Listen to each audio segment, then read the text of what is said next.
Hello, ladies and gentlemen. I am back today with an update on the 11-year-old giving birth case. So, when I first presented this whole case, I was still in the middle of trying to gather additional information, and my initial presentation of this unfortunate event was precisely me just sharing the health facts, which is that one, the trauma for a full grown of age adult to give birth is intense. It's traumatic, simply put.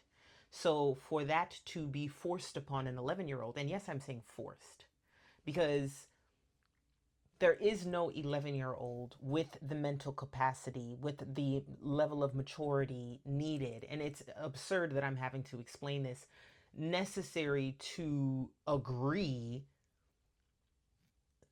to be in a circumstance, in a situation, to be taken advantage of so grossly to ultimately end up giving birth.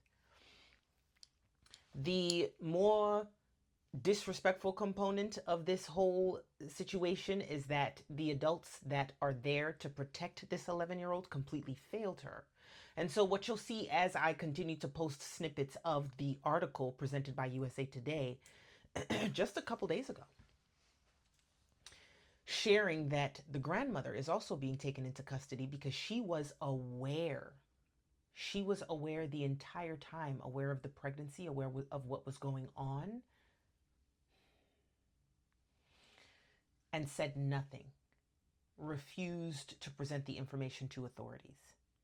Her initial interview was that she did not know.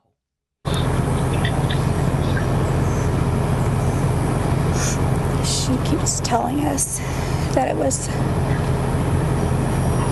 the little 12-year-old. Now, that woman you just saw speaking there was Michelle Justice. Now, this is her mugshot, according to law enforcement, and what you just heard her say to that reporter, according to law enforcement, was a lie. Justice was arrested.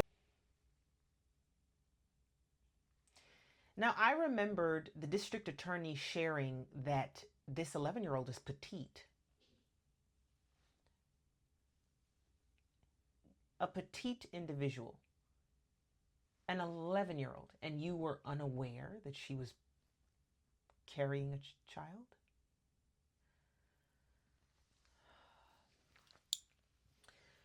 When we speak professionally, when I speak as a nurse, yes, I understand that there are things called cryptic pregnancies.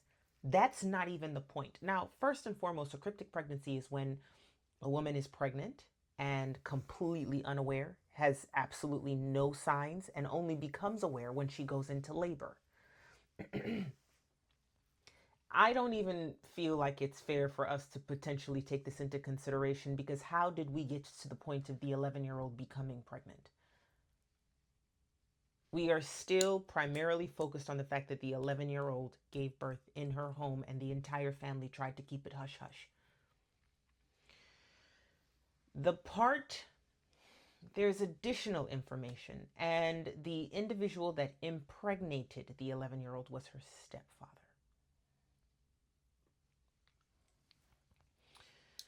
So the stepfather and the mother of that child is also being taken into custody with no bond. The grandmother has a $75,000 bond. Everybody needs to stay right there in jail and get tortured. There is no child on God's green earth that should be subject to such a traumatic experience. Her life changed forever. She didn't ask for this.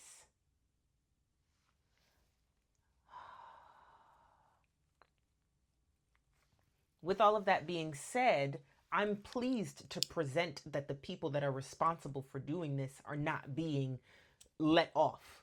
Because I will say that as a healthcare professional working in healthcare, a lot of these cases come in, a lot of these cases end up being investigated with very shaky, wonky outcomes.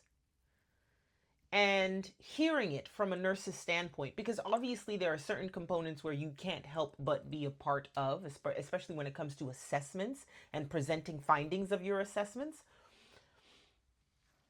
You want to have the authority to say more. But when certain litigated cases, certain, legalities come into play, regardless of what you know, regardless of your education, your expertise, your exposure, your experience, the law says what it says and you don't get a say, essentially. It doesn't matter what you know. It doesn't matter how clear, abundantly clear things seem. You don't get to say, I'm sorry, what? How does that make any sense? And looking at cases like these, it really forces you to question our legal system. It's just, it's broken. There's so many things that I do not understand, so many laws that I don't understand. Some of them truly do put the child in more danger. I also believe that way too many circumstances take place where, in order for there to be someone that steps in, more nonsense needs to take place. Asking for more evidence is really just saying, I'd like for this to continue a little bit longer. I'd like for the abuse to continue a little bit longer. I'd like for you to be a little bit closer to death for me to be like, oh, perhaps I will step in. Perhaps I will come to your rescue. Perhaps I will deliver you from your traumatic, abusive situation. Now I have more. Do we understand what it means to have more evidence? Having more evidence means that you would like for the abused to continue being abused. I'd like to see a few more bruises. And to a lot of people, this might not sound like it's making any sense, but unfortunately, as a healthcare professional, we are legally obligated to report any signs of abuse. The more you do your job as a nurse, the better you get at recognizing when abuse is taking place. Certain mannerisms, behaviors, flinches, questions. They're patterns. And when you bring it to certain people's attention and they look at you like, unfortunately, that's not going to be enough, that's devastating. It's heartbreaking. And it feels like the system is set up to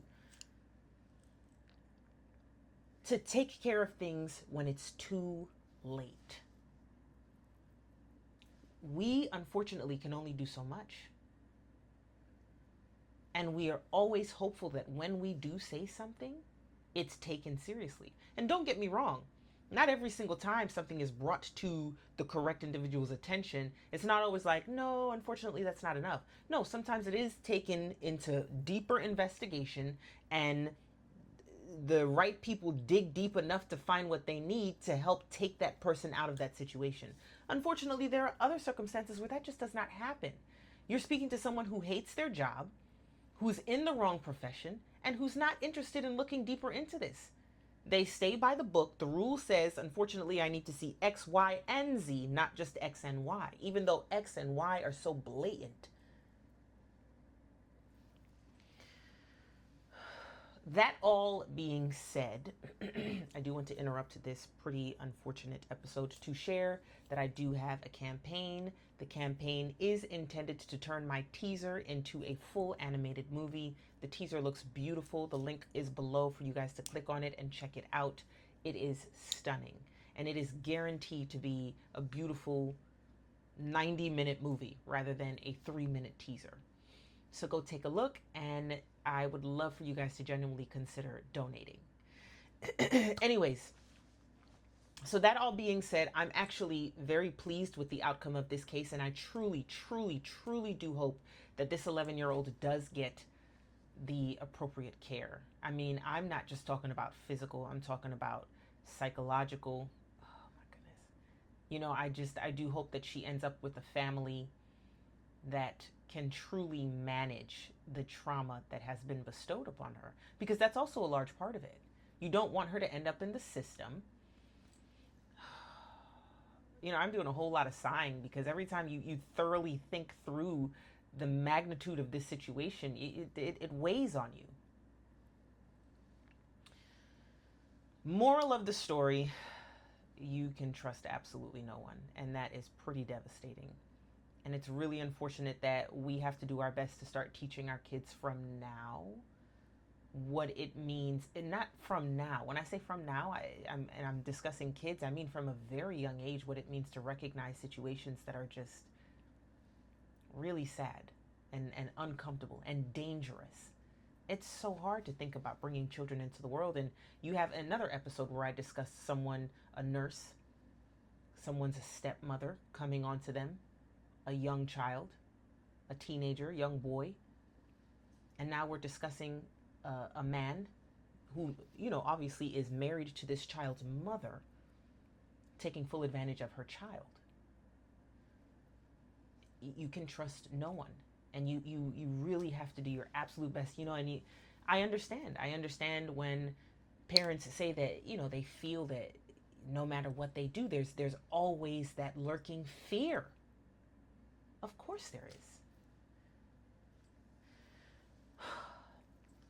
Again, for the sake of not ending this video on such a horrendous note, please take a look at my graphic novel, Namakasi, which is Congolese for with strength. And the second issue is coming out this fall. And consider donating to my campaign so that we can turn these graphic novels into a movie.